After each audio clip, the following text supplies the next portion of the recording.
Si estallara la Tercera Guerra Mundial, ¿de qué lado estarías? Esto no es una exageración, porque Irán no es un país más. Es el mismo régimen que hizo volar 2 edificios en Buenos Aires. Es el mismo que eliminó a un fiscal argentino en plena democracia. Es el socio oculto de organizaciones narco en América del Sur. Hoy amenaza con borrar del mapa a Israel.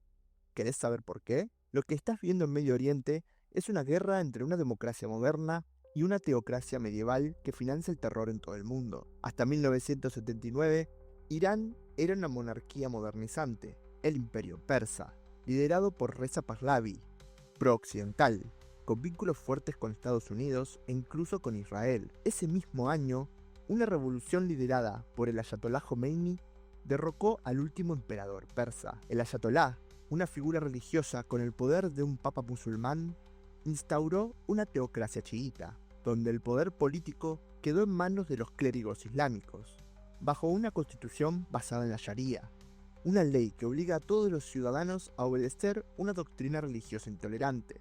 Desde entonces, Irán se convirtió en el mayor exportador de fundamentalismo islámico del planeta, con una política exterior centrada en destruir a Israel y expulsar la influencia de nuestra sociedad occidental de Medio Oriente. Pero, ¿por qué tanto odio? Acá es donde entra el llamado problema palestino. La región de Palestina no era un estado árabe.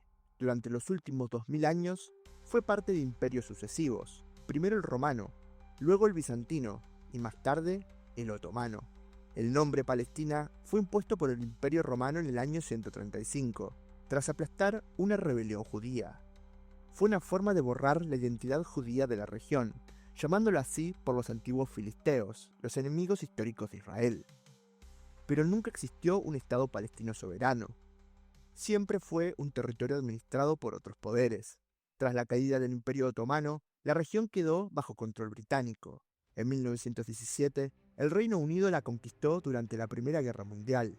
En 1920, en esa primera posguerra, la Sociedad de Naciones, precursora de la ONU, le otorga al Reino Unido el mandato británico de Palestina, una administración temporal para organizar la zona. Desde fines del siglo XIX había comenzado una migración judía creciente. Con el auge del sionismo moderno, un movimiento que pedía un Estado para los judíos, muchos emigraron a la tierra de sus antepasados, la tierra de Israel. En paralelo, vivían ahí comunidades árabes musulmanas y cristianas, con una identidad local difusa. Después del Holocausto, el mundo necesitaba reparar una injusticia brutal. En 1947, la nueva ONU propone un plan de partición: dividir el mandato británico en 2 estados, uno judío y otro árabe. Los judíos aceptaron, pero los árabes lo rechazaron y declararon la guerra. Se querían quedar con todo. ¿Por qué la ONU decidió crear Israel en esa región? Porque era la tierra ancestral del pueblo judío, donde estaban Jerusalén, el templo y todo su relato fundacional.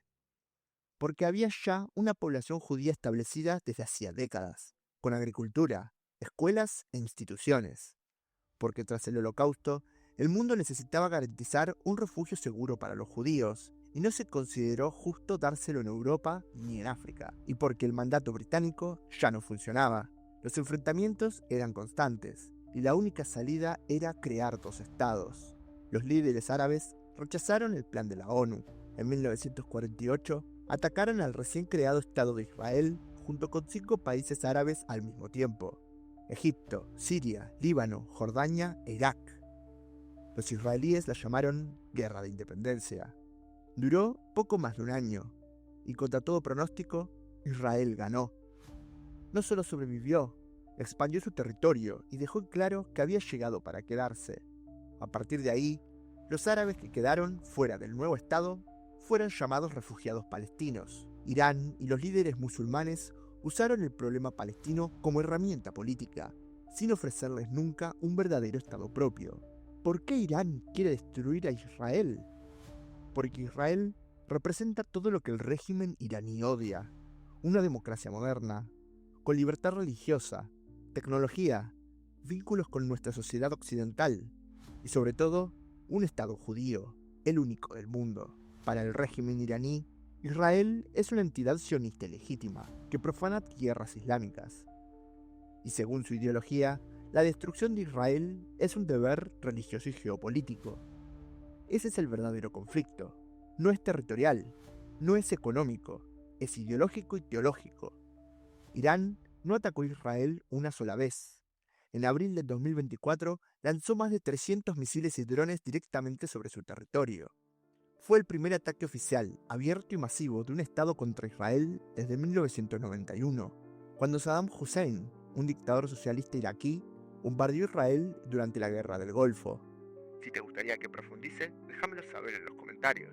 Irán justificó el ataque como represalia por un bombardeo israelí al consulado iraní en Siria, el 1 de abril de 2024, donde murieron altos mandos de la Guardia Revolucionaria, el cuerpo militar de élite de Irán. Pero, ¿por qué Israel había atacado esa embajada? Porque no era una embajada, era una fachada diplomática, que funcionaba como centro de operaciones de la Fuerza Quds. La Fuerza Quds es la rama de operaciones exteriores de la Guardia Revolucionaria, encargada de exportar la revolución islámica por el mundo. Desde ese edificio se planificaban ataques contra Israel y otros aliados de Occidente.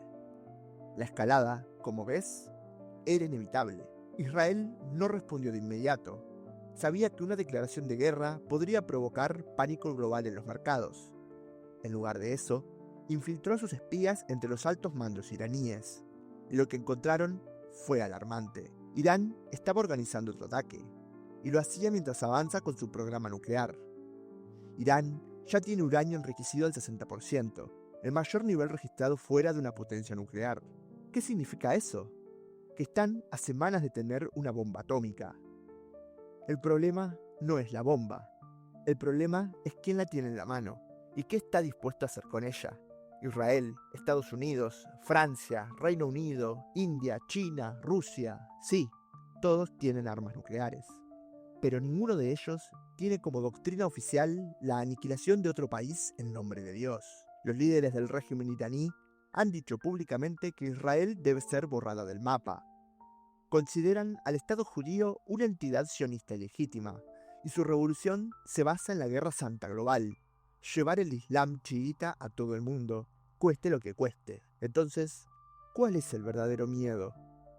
Que un régimen fundamentalista, que ya financia atentados, que ya rompió el derecho internacional, que ya se cargó varios civiles, en nombre de Alá, tenga acceso a una bomba atómica.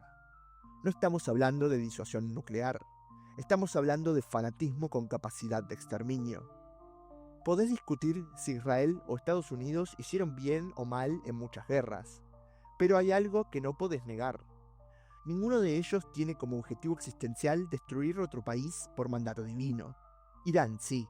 Por eso, una bomba nuclear en manos del régimen iraní no es un problema regional, es una amenaza para el mundo entero. Y ahora, ¿qué tiene que ver Argentina con todo esto? Mucho más de lo que pensás. Porque Irán ya nos atacó 2 veces en nuestro propio suelo, y hoy sigue operando. Sus víctimas somos nosotros.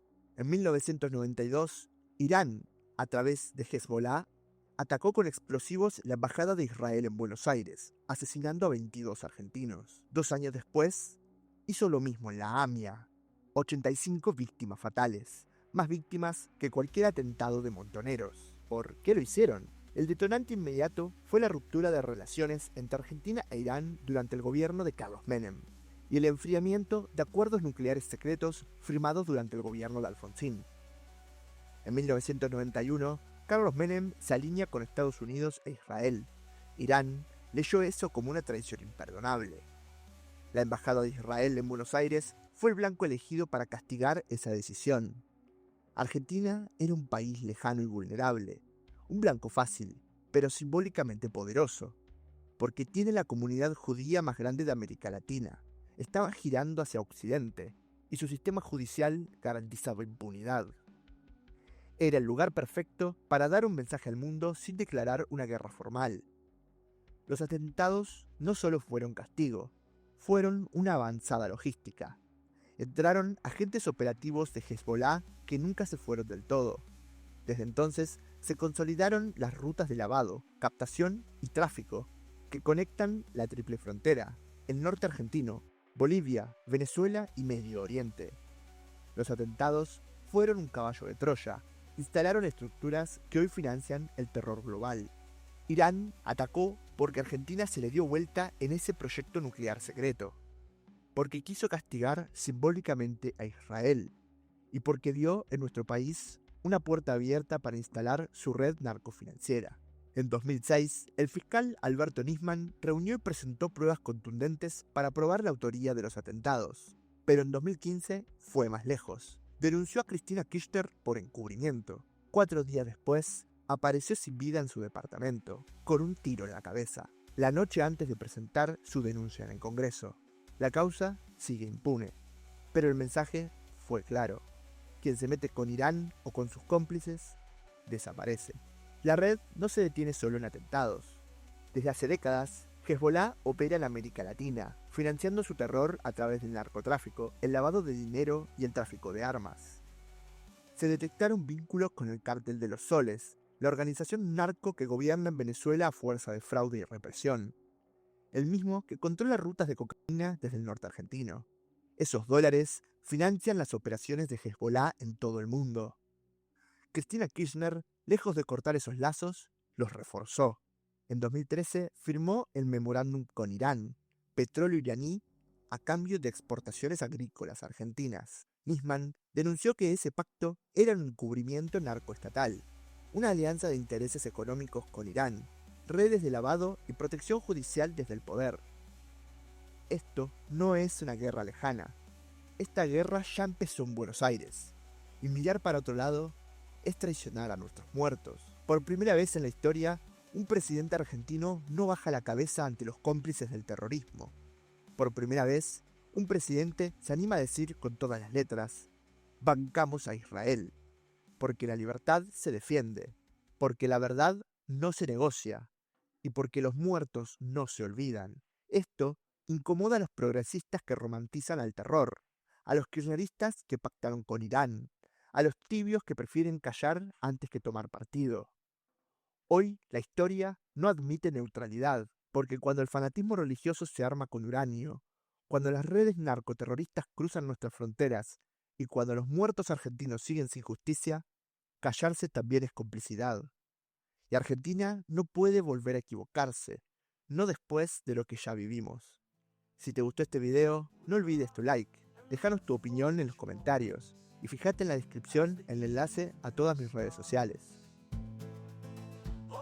Argentina, where dreams are made of song in Buenos Aires.